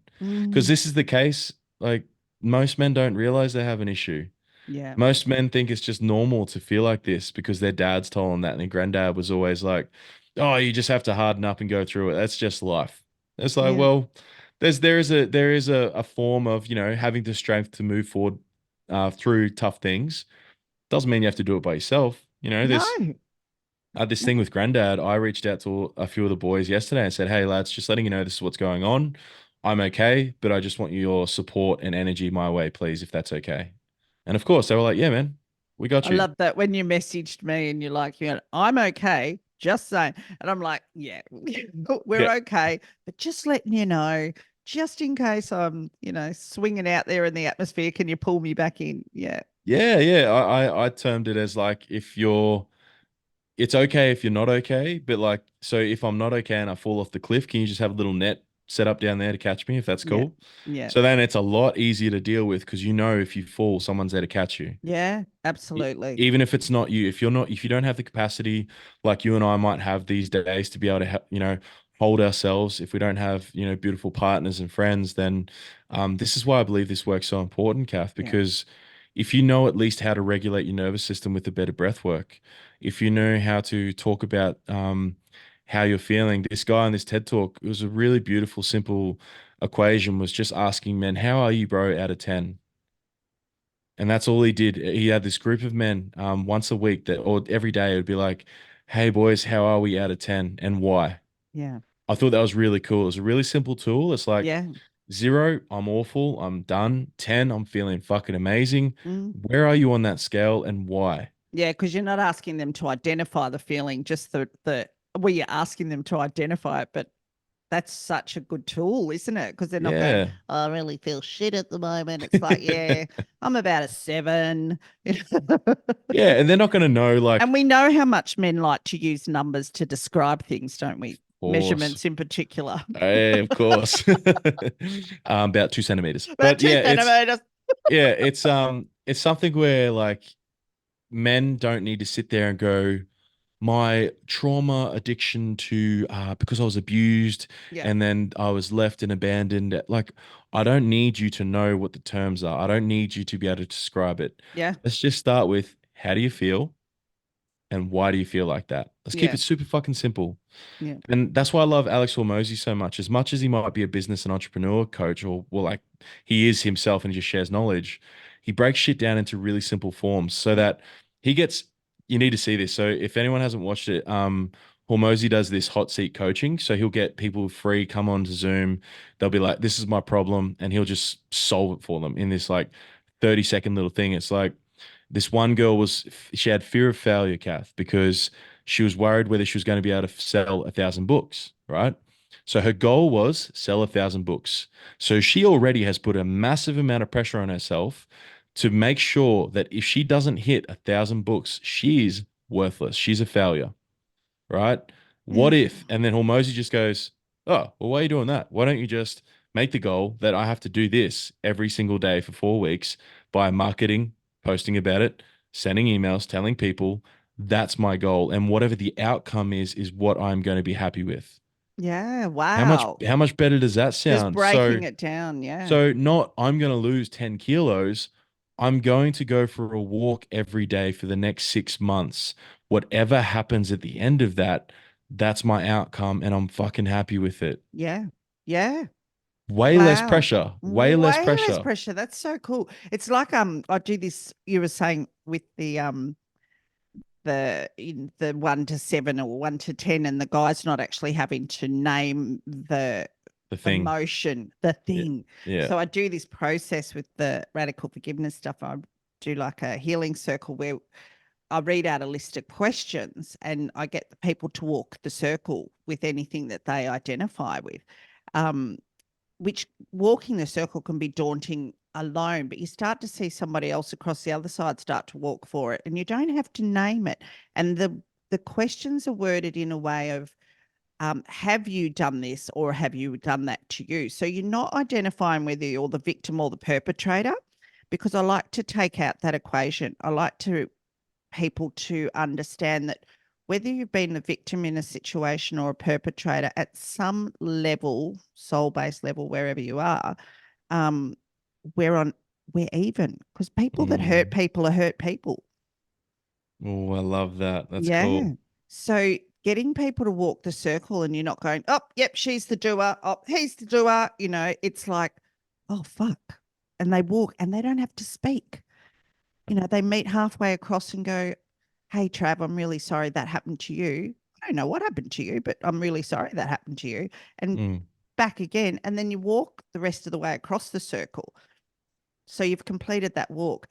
And by the end of it, like it gets insane. Can I tell you when they all start meeting in the middle and everyone wants to hug and hold each other? And you get them to hold each other's gaze. You do this like 30-second stare into me. And there's nothing, the word intimacy, break it down, Yeah. into me, see. There's nothing more Ooh, uncomfortable. Ooh, do you like that? I haven't heard that before. That's Yeah. cool. So there's nothing more uncomfortable than staring at someone.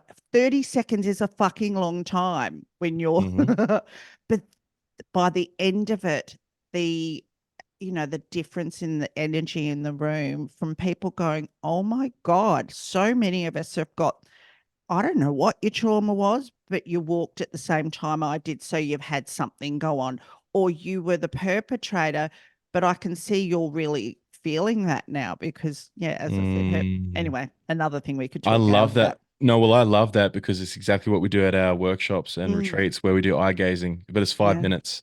Mm, So each man has to, and we do women workshops as well and the retreats, but the men find it so uncomfortable in the beginning, but then they soften and they go, wow, you're mm, just like me. You're yeah. hurting just like me. And then that loneliness factor, which gets so men, is completely destroyed in that moment because for whatever reason, men like to believe that they're alone in their hurt, in their Yeah. pain, but so many of us are going through it, right? And once you see that, once you feel that, and you can get a representation of that physically and see that reference point and go, oh shit, there's other men like me. There's other men going through it. It's not so Mm, lonely anymore. And what men crave is that brotherhood. So instantly that brotherhood's built, and just that feeling alone, Kath, is enough to for them to be like, okay, well, I'm not in this alone. Maybe it's okay for me to start going towards the light a little bit yeah. and not sit in my cave and be in my darkness so much. Because I think one thing I'd really love to get across to everyone.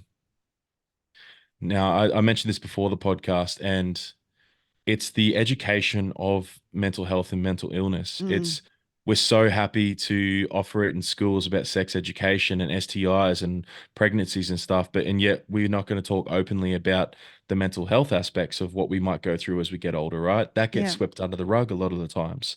And what this comes to is this point where there's these people that, again, no one wants to talk about it because it's shameful. It should be hidden. It's disgusting. It's whoa, that's too much. This is uncomfortable for me. So stop talking about it. And this then will go into, say, a husband who finally feels safe enough to open up to his wife. But because her dad or her brothers or whatever were always really strong or stoic and never showed emotion, she gets the what's so called now the ick and like, oh, what the fuck? Why are you falling off your white horse, Sir Knight? I don't like you anymore. I'm going to leave you because unconsciously she doesn't know how to deal with it. It's like No. I was told men are supposed to be big, strong, and powerful and safe all the time, which we can be if you do the work. Like most of the time, you can be a very strong and calm man that your women in their divine feminine can feel safe, right? Yeah. But if she doesn't feel safe in her own body, and then if her man is then not feeling safe in his own body, and he doesn't have the space or the knowledge on how to share that properly, and she doesn't have the space or the knowledge on how to receive that properly, what the fuck's going to happen? Why are Yeah. there so many divorces and breakups? Because as soon as we try to show some sort of vulnerability and transparency, we are deemed as less valuable in Yeah. society. So then that person that just received that goes, oh, oh, I don't want to deal with this. Later, bolt. Yeah. And then they're Yeah. gone, right? So that's a big one too. Yeah. And I think, personally, I find it like when you get so vulnerable and so emotional, and that just, oh, the goosebumps that I get, because I think I find that more um sexy, for want of a better word, in the moment. But I find Mm, that more, it's like, oh my God, and talking about that, the word intimacy, intimacy, mm, um, when you show somebody who you are, if they can't meet you at that space, that pushes you right back into that place. So you need that strength like you've got, where you can stand in that power and go, well, this is where I'm at. This is who I am. I'm actually really okay with crying on a podcast or crying in your presence or whatever. mm. Um, you know, but there'll be men out there that will have that reaction from a female partner that'll go, oh, fuck that, I'm out of here. Yeah, yeah, And it just sends them straight back to the cave. And then yep. they're dealing with unresolved emotions again, and then they're back to square one. And I wanted to mention earlier, because I could go on forever about that one, but I wanted to mention there's a guy who I'm going to have on very soon, hopefully. Poor buggers, he's so busy, he's trying to get him. And James Harding, have you ever heard of James Harding? The name sounds familiar. So he runs an organization called Hard Cuddles, which Oh, is which is a that's group. cool. Yeah, Yeah, yeah. He takes men out on retreats into the bush, and a lot of the men come from have been domestic abusers in the yeah. Mm, past or have had substance abuse problems. So I'm really looking forward to getting him on, because he's another one. Like, he has had, fuck me, when you hear his story, he's come from like the underbelly, standover man, mm. and to get to where he is now with this Hard Cuddles. To have a look, check him out. But every time I'm like, are you ready to come on? He's like, oh, mate, I'll let you know. And it's just flat out. But doing that same thing, taking men, and men that have been domestic, emotionally abusive in the past doesn't mean that they can't heal from that. 100%. Yeah. We tend to demonize them, and it is a hard thing for people to look past when you've been known to smack your woman around or whatever um, term you want to use. But they hurt, like, once again, hurt people hurt people. Yeah. It's like one thing people probably don't understand or get or can even accept is that the hero and the villain's journey starts the same. They're all born as babies. There's just the stories that play out based off what happens to them. They either Yeah, become the hero or the villain, you know. yeah, One wants to save the world, one wants to hurt the world because for what it did to them, right? yeah, So it's and that comes down to also like knowing that men in particular, it's like we talk about this vulnerability aspect and being transparent with your emotions, but I don't either want to for men to realize that you need to be able to be strong in your partnership, right? We don't want to whinge to our partner. We don't want to be sitting there and complaining all the time because I find that something that you shouldn't be doing. Like mm, you can't be just constantly complaining and not fixing it. Like men are fixers. You know, we are the ones that find solutions and things. Now, your partner's there to support you and help you come up with a solution. But if you don't actually fucking action it, mm, then of course she's going to get to a point where she's like, oh, well, I'm sick of this, you know? And I know that's a hard expectation, but unfortunately, like, this is just kind of what we're built for, like in a lot of places. Now, there are some really beautiful, strong, masculine women that hold that frame really well. And then their partner might be more feminine, and that's okay. mm, Because if it works, awesome. If it doesn't, if there's conflict, there needs to be some work, right? But if you're a man that's, you know, feels like he can't open up to his woman or all these things, it might be you're not doing it the right way. yeah, You're probably doing it too much because I believe men, we need a brotherhood to be able to lean on. yeah, You need other strong men who will call you on your shit, will hold you accountable and be like, "Hey, Brad, you're whinging about that same thing you did 6 months ago. When are you going to fucking do something about it, mate?" You mm, know, and that's done with love. That's not done with judgment or like talking you down.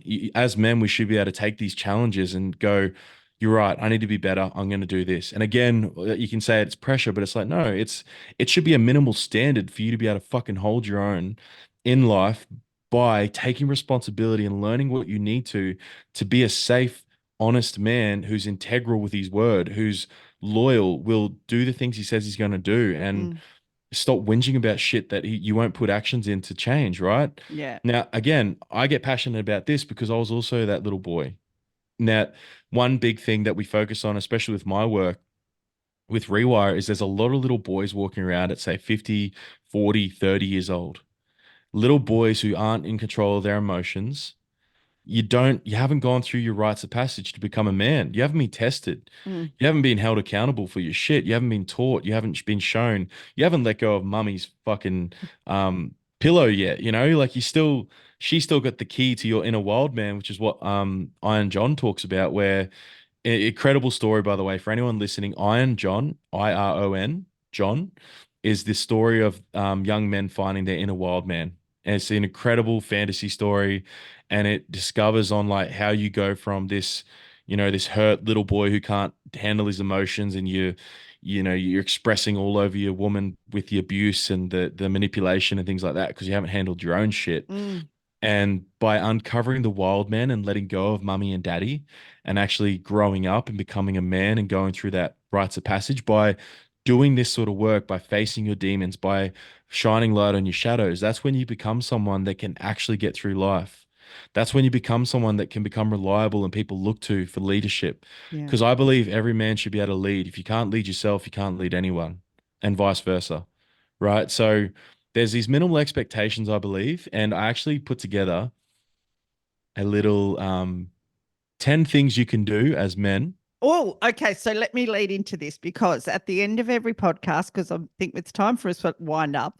Yeah, where we I at? We Where we at? We're nearly ready to we're go. nearly there. Cool. So I ask my guests to give us some words of wisdom, and then we finish with a task, something that you can leave the audience with that they can work on for themselves at home. Um, Go ahead. I love that. This Tell is us the 10 cool. things. So what I term it as is the technician's tools, tips, and tactics. Oh, yay. So basically I found this quote actually, Catherine. I know I found it for a reason, and I feel like it hits really hard. So for anyone listening, any men, any women that have brothers, partners, whatever, that are struggling, suicide doesn't end the chances of life getting better. Oh, sorry, let me start again. Suicide doesn't end the chances of life getting worse. It eliminates the possibility of it even getting any better. So give it a chance to actually improve. Give it a chance to see if things can change. Like reach out to people like myself, reach out to people like Kath, listen to podcasts like this. It can always get better. Yeah. It can. If you're at rock bottom, it can't get any worse, right? And if you think it can, you're going to think it into reality. But there's some things, just some really basic things that I find for any man, and especially a lot of my clients. If you start doing these today, your life will get better. First thing, open communication. Please, even if it's with self, start journaling, write it down on a piece of paper. Men, I find on average, are very visual. If we can see our thoughts on paper, we can help manage them better. When they're in our body and they're in our mind and they're just floating around, we think we are them, but we're not. We aren't our thoughts. They're just things that pop up. They're lots of the times programs and beliefs that have been pushed on us by society, family, friends, all the shit. Open communication, regularly talk about feelings and emotions and trusted individuals, right? I can be that trusted individual. I do things called tech talks. If you need to unload for an hour and a half, I got you. The shit I've heard, I can handle anything. Mm. Um, Physical activity. Go to the gym, go work out, go for a walk. It's not to get big. And there's this one thing with a lot of young men now. I find there's an issue with why young men train. They think that by getting big, jacked, and sexy, that they're going to find the one. It's like, nah, bro. That a lot of the time you might look really good, and then you go on the first date and you just project all your shit all over the woman Mm-hmm. that you haven't dealt with. It doesn't work. And then you get all sad because like, what happened? I'm taking steroids and I'm big and sexy. Why doesn't she like me? And then the ego comes out and the insecurities, and then you start treating people like shit. And or, all women are the same. I don't trust women. It's like, nah, bro. You don't trust your fucking self to sort your things out. So then she can trust you. Let's stop blaming the external and start taking responsibility for our own shit. You hear me? So develop hobbies. Start to find out what you actually love. Write them down on a piece of paper and do them. I love boxing. I love gaming. I love basketball. I love going to the gym. I love spending time with my fiance. I love playing with my sausage dog. And that's not an innuendo. Hey, I'm looking. I'm Uh, housey. I've got two here staying at the moment. oh, I'm no looking. way. Yeah, Little yeah. I'm looking after doxies. two little doxies. I'll send you photos later. I'm looking after my nieces. Go on, keep going. You Sorry. know what's amazing? Little Lou, King Lou, has been Yeah, so quiet. Normally, I have to say sorry for his barking, but yeah, my man's been quiet. It's been yeah, cool. yeah. So hobbies, find passions. You need to do them. Find time. Don't go drink piss. Go and fucking play some golf if you need to. Make time for yourself. Men seem to be self-sacrificial for some reason. Mm, I get it. We can be, but why not find some time for yourself so your cup's a little bit more full so it can overflow into the people you love, right? Um, Mindfulness, meditate, breath work. When I say meditation, you don't have to be sitting there like a yogi for half an hour. Meditation could be actually, let's take a real basic. You could be drinking a beer. Feel how the beer feels going into your stomach. Notice the emotions that come up. It I might like be that. sadness. It Mm. might be sadness as you chug down that 4x gold and feel into that. That's meditation. That's I'd be noticing what the sad emotions chugging are. down a 4X gold too. Can I just say? Who drinks that shit? I'm an Anyway. alcoholic ginger beer kind of guy now. They're sick. Yeah, I like it too. It's a bit Yeah, sweet, but or the yeah. hard lemon. Yeah. So educate yourself, start to learn about it, get on podcasts, listen to people like Chris Williamson, Diary of a CEO, the technician, Cass podcast. Like it all has information that you can start learning by not even talking. You just listen and you can hear, and you could do that for 6 months. Seek some professional help. I've seen psychologists, I've seen psychiatrists, I've been through all that. Build a support network. Please find a good brotherhood of good people that you can get around that are like-minded. You are an average of the five people you're around. I'm around multi-millionaire, jacked, incredibly healthy, happy, and beautiful humans who are married, have kids, all the things. I have no other option but to become that, Kath. Mm, No other option. I don't. And when I say this, a lot of people are like, oh, what are you all about? The money and success now? I'm like, no, I'm about being a better human. And with that comes success. Now, mm, success is also subjective. This could be another thing. Find your own success. Define your own success. What is success to you? Success to me is waking up on a Tuesday during holidays and my missus is off school work. She's on holidays. We go and get coffee together. We go for a walk with Louis. We go to the gym together. We go to the sauna together. We have some fun at the beach. We buy some nice lunch and we come home and watch The Walking Dead on TV.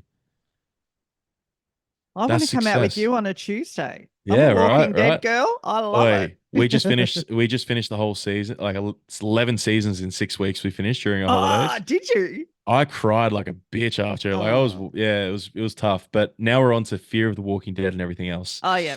Oh, Limit social media yeah. because comparison is the thief of joy. If you can't handle seeing other people's success right now and how they look and everything and comparing yourself, because look, I'm still like so for men looking good. I want you to look good. I want you to want to look good, but want to look good internally too. Have a look at your internal physique as well, rather than Mm. the external. Maybe do some self-care routines like shave every day, put some moisturizer on your body. It's not, it is a feminine practice, but when we think about femininity, it's not like you're a woman. It's not like you're gay. It's just you look after yourself, right? You want to be a clean, smell good. It's all these words, isn't it? All these innuendos. It's like we're saying this and we're still sort of justifying it's kind of you can do this, but it doesn't mean you're doing this, But that's Oh, like this is the language we've been taught. It's like, literally. wow, yeah. Anyway, Yeah, again, like you said, words, right? And yeah. their meaning behind them. But Mm. something I've got a guest coming on soon, Riley. She's an incredible business coach and she's very integrated in what she does. But she said the other day, she like the ultimate success for people is when you can see things for what they are, not how you are. Oh, I love that. Because I could experience something today where road rage happens and some person nearly runs into me. Mm. Because I'm at where I'm at, I'll still be like, oh, you fucking idiot, because that's normal. Yeah. But I'm not going to go into a rage for the rest of my day thinking about how stupid people are, how angry I am, all the things because I've expressed all that. I integrate that. I listen to myself and I deal with that shit. Mm. Whereas someone who hasn't dealt with any of their suppressed anger might do something stupid Yeah. or it'll ruin their entire day. Yeah. It might ruin their entire week. It could be the tipping point of them not wanting to be here anymore, Yeah. right? Absolutely. Yeah, So absolutely. think about where you are right now and how you experience your reality. I just brought in a new process for my clients called subtraction adaption. So rather than trying to add more shit into your life to change, why not start removing some things?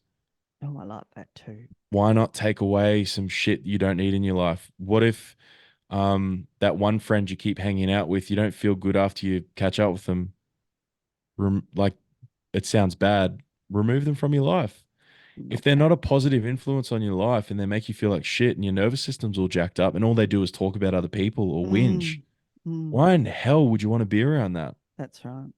Have compassion for them and see if they can get some help too. But because I'm not all about that whole like I hear a lot of like entrepreneurs and like these gurus and stuff say, you're going to level up on your journey. You're going to become better than your friends that you grew up with. It's like, yeah, bro, but I'm not going to stop hanging out with them because they're not doing what I'm doing. Yeah, exactly. You do get to a point where you don't have any interests anymore and you can't talk about things, right? But I don't believe in just dropping people. I still think there's a time and place where you can go and have a beer with a mate who is a tradie and likes football and that's all you talk. I Mm. can do that still, but it's not going to be something that I do consistently because I do have big goals. I do want to help a heap of people. I do want to be around people that drive me to be better and all the things, right? So, but I still love those mates that are just happy in their life with a family and a Yeah. normal job. Yeah. Sometimes they're the real fucking men who show up day after day, 3 o'clock in the morning, they're up. They don't get home till 6. They still spend time with their kids. They still look after the home with their wife. They still spend time with their wife. And they're like equalizers. We need those people in our life to equalize it because we want to raise our vibration, do all of this spiritual woo-woo stuff. But you can lose touch with what's going on at the ground level too. And I think it can become, I heard something the other day called spiritual psychosis. And I was like, what the hell is that all about? But it's all Mm. about these people that are, up leveling and they're living in this realm all the time, that they've lost touch with we're still on Earth. We're still in our Yeah. human bodies. And they start losing their minds, literally. And I'm like, yeah, I don't want to do that. I've been there. I don't want to lose that again. But I find, like, I love being around some of my old girlfriends that you just sit around and talk shit with and Yeah. have a bit of a giggle. I'm not into bitching about people. I call a spade a spade. What I see is what I say, kind of thing. Yeah. And people just laugh at me. They're like, fuck it. And I'm just like, well, That's the it, best type of it person, Kath. I is, love that shit. Yeah. Because you know what you get with you. You're not Yeah. like if I know where you're at and what you believe, I can decide if I want to hang out with you or not. And I'm Yeah. like, yeah, I want to hang out with Kath because Yeah. I know she's going to talk real shit. Because it's like, and look, there's also a place where if you have some confidentiality with someone you trust that you can vent your shit, Mm. but there's a difference between venting and getting the solutions on how you change that or get over it and just constantly talking shit about other people, right? Yeah. Because we do need a safe space to be able to just vent our human existence and our experiences. Yeah. But there is a big difference between complaining, whinging, and actually just getting it off your chest. So You know? there's this traditional North American thing, well, a North American tradition, I'll say the word in the right fucking way in a minute, where they used to so the elders would sit around in a circle and you could come into that circle and just start whinging about whatever's going on. So you just start telling your story, once again, telling your story. And they would let you say it for 3 times. Whinge, we'll listen to you 3 times, and then they would all turn their back. Let it go, mate. I love that. Wow. That hits so hard because we didn't touch on it because we've just had an epic podcast. But Yeah. what's sitting behind me right now, Kath, Mm, my spirit guides are Native American. mm. And I've found these 3 incredible Native American framed pictures that I'll send you after this. Yeah. I found them at the dump when I was doing my whole like hustling thing, like finding and reselling. All 3 of them within 2 weeks, I found them. One of them is my spirit guide, Chief Sitting Bull, who was one of the most famous chiefs of the Lakota people, which is like probably who I was at one point. I was part of that tribe. I was a medicine man, a shaman with healing hands, which I just discovered Mm. a couple months back in an event with Christy. Because my hand, it was almost like I was doing Reiki without knowing what Reiki was. Yeah. So I Yeah. was during breath, and one of my beautiful friends that showed up, it was like she was doing the breath and her hands were shaking. And like me and Christy, we are very deep in our work, but we also like take the piss and have fun. And I said to her, I was like, "Hey, watch me go give her a gift." And I just went over and like pretended to give her a present. But as I'm doing that, my hand starts shaking, and then this gust of like sharp wind hits the back of my hand, and I freak out. I look at Christy and I'm like, Oh. "What the fuck was that?" And she starts tearing up. I walk over and I cried in her shoulder. And after it, she said, "They told me to tell you that you just remembered something. You just remembered a gift that you've had your entire life, and you now know that you can use it in your, helping humans and all the healing aspects." So, Mm. and then she asked me at the end in our little review of the event, and she's saying that they're asking me to ask you what was it you remembered, and the whole story just came through, and I pictured it was like I used to be some sort of shaman for a village. I could see the grass, I could see the rocks, the horses, and the river, and I had these big, strong, long, like healing hands that when I waved it over injuries or illnesses and things, it would just help them heal. So that was Wow. something I remembered. And now when I'm doing breath or anything and or say at the workshops, we hold it over men's hearts or over their back or over their Yeah. heads. I can feel my hands like vibrating. Now, for anyone listening, I know this sounds like absolute bullshit, but it's real. It's real to my experience and what I'm seeing and feeling. So take it for what you want. I know there's going to be some Yeah. people in your audience that are like, yeah, babe, that's this, and this. So, Yeah. um, yeah, I think it's that's amazing. That's amazing. So, when you're saying you found those pictures, I'm gonna, you mean they found you. They correct. Thank found you. you. Yeah, Yes. yeah, yeah. But yeah, no, I love all this. Oh God, we should do a whole other episode on this. We're gonna have to do 2.0 on I spirituality. think we absolutely are, just all the things we discover.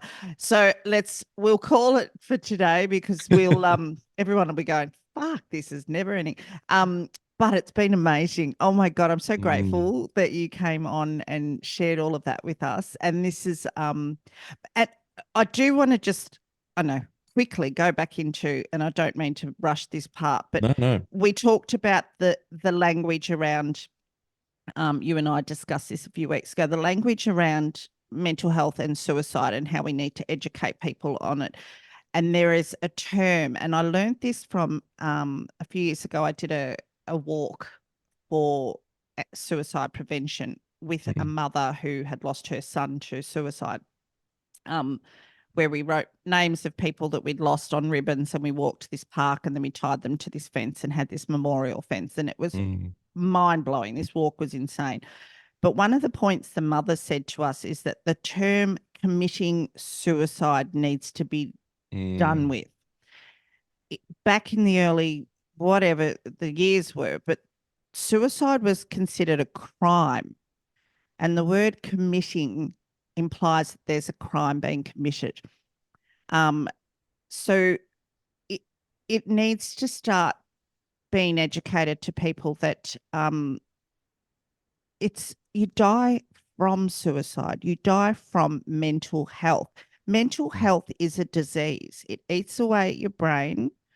It eats away at who you are as a person, and it can, and in some cases, it will kill you mm. through whatever method that you choose. It could be substance abuse, it could be whatever method, or it could be suicide. So we need to really um, educate people on, I believe, on changing the language of it because it's not a crime. Suicide is not selfish. If I hear Yeah. one person tell me again that suicide is a selfish act, it is not a fucking selfish act. Mm. You don't tell someone that has died from a brain eating disease that they're dying selfishly. So I'm really big on that. And that's something I really wanted to bring into this episode is the education around the language that we use. These Agreed. Yeah. people are Thank you for that. hurting. These people are hurting. And it is a majority of young men in a particular age bracket that I find are going, it's in their early 20s and in their mid to late 30s is another bracket. And I don't know if you're aware, but another huge percentage are men over 70 Yeah, who's that would make sense. who have lost their wives, whose Yeah. children have all grown up and left home, or they may not have ever had children, and they don't know what their purpose in life is anymore. They don't Mm. think they have a purpose. So it is, sadly, it's still something that's right out there. But I wanted to bring that in. Change your language. It's not a crime. It's a disease. Agreed. I love that, and thank you for touching on that before we finished up because I know we talked about that and how both we feel super passionate about it because and again, people just don't know. Like I've had people, I shared that reel on Joshua McGuire about his issue with or his experience. Sorry, where he was in his shed after his wife was about to leave him with the kids and was ready to end it all. And Mm, I've had comments on there like, oh, he's a fucking grub off and on the field and such a selfish act and and I'm like, dude, I know you're hurting, but the fact that you can say that on a video of someone actually sharing it vulnerably, and that's another thing I really want to touch on real quickly. yeah. I saw this post the other day of people wanting to normalize not sharing these vulnerable videos and things like that, right? Yes, I'm glad you Now, brought this one up. yeah, because we cop some shit from that with Heartled, and look, my belief is that, but every time we sweep this under the rug and we don't show it publicly, and look, we get consent from every single person before we do this, right? But I believe by actually showing the uncomfortable stories and the visuals of people going through them, processing their shit, we're showing that it's okay. Like other Mm, men are coming to our retreats and workshops because they saw the video that Semi captured and captured the emotion, the raw emotion that yeah, a lot of people are saying we don't want to see that or we shouldn't see that. It's sacred. And I understand that. I can understand that it is a sacred moment. It is a precious and private moment. But if people are willing to share it and show it because they absolutely. want others to get the fucking help, Yeah. I would see that as a pretty positive thing, I right? think that's amazing when you put that stuff up because I look at some of those men and they are from a perspective of appearance, some of them are pretty fucking, solid looking Big, strong dudes, men. Yeah. big, strong men. So the fact that they've given consent to have that moment shared speaks volumes to me. And I think people that want to continue to sweep that under the rug aren't going to be in my news feed for much longer. I love that. Yeah. And look, I see where they're coming from. Maybe they've got partners or friends or family that have committed suicide and or going through shit and they don't think it should be shared. But it's also, I think that's part of the issue is there's this suppression in our society of saying, whoa, whoa, whoa, don't talk about that. That's uncomfortable. It's like, well, if we don't talk about it, if we don't show you what it's like, if we don't show you the reality of it, then you can't deal with it. Like, Kath, I constantly put I literally, this is one thing I really wanted to touch on with you as well, real quick. I make sure I expose myself to the reality of what's actually fucking going on. Now, this is going to be a lot for anyone listening. It might be a lot for yourself, Kath, but I'm going to tell you what I saw the other day. I watched a young man standing in front of an elevator. It's on a security footage. It was shared. I don't know. It was on Twitter or TikTok or something. But you can see he's breaking up. His girlfriend's breaking up with him. She gets in the elevator. And this guy pulls out a gun and literally kills himself on the spot. Like, this is the reality and the level of some men and people that they're going through. They don't have anything else other in their life than their partner or their job. And then when that's taken away, they can do something like that, right? So Yeah. I'm exposing myself to the reality of this all, knowing because that's passion for me to keep going. Yeah. I need to do this because it's getting worse. If people think it's getting better, it's like, nah, it's getting worse because the society we're living in and the fact that people are still trying to, like, as you said, sweep it under or suppress it and be like, whoa, whoa, let's not talk about this in open. Like, someone said to me I shouldn't have shared that reel of Josh. It's like, hey, I've spoken to such like psychologists and stuff. It's like, that's not safe to share. You might re-traumatize people. I'm like, well, okay, I can see where you're coming from, but 99% of people that have seen it have said, I'm so glad I saw this because now I know it's safe to talk about it. Yeah. It's now better to hear that that's what he's gone through. Now I see him in a different light. If anything, it's had, if anything, 100% positive reaction and Yeah. response. I can see where he's come from, but at the same time, fuck, if we just stop sharing these open and real raw stories, That's does right. anything actually change? No, it doesn't. It doesn't. And yeah, remembering these people, even talking about that chap at the elevator, um, he died by suicide. What state was that man's brain in Exactly. to have been able to do that to himself, to make that choice? So yeah, I love what you do. I think you're an incredible human being, and I am once again so grateful that you chose to spend an hour and a half to 2 hours talking shit with me because it's I been love this. amazing. Yeah, Been Kath, so fun. you're very good at this, and you've got a natural talent for holding a really cool frame for people like myself to share our stories and just share our how we've been able to rewrite our story, right? So Rewrite it's our like, story.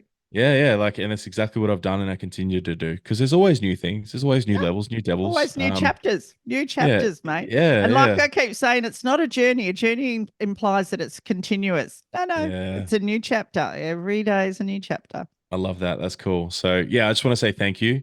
Thank I you. have so much love for you for what you're doing and who you are, and um, you know, if we need to do another one time, let me know, and I'm What do happy you to mean jump on. if, when? Yeah.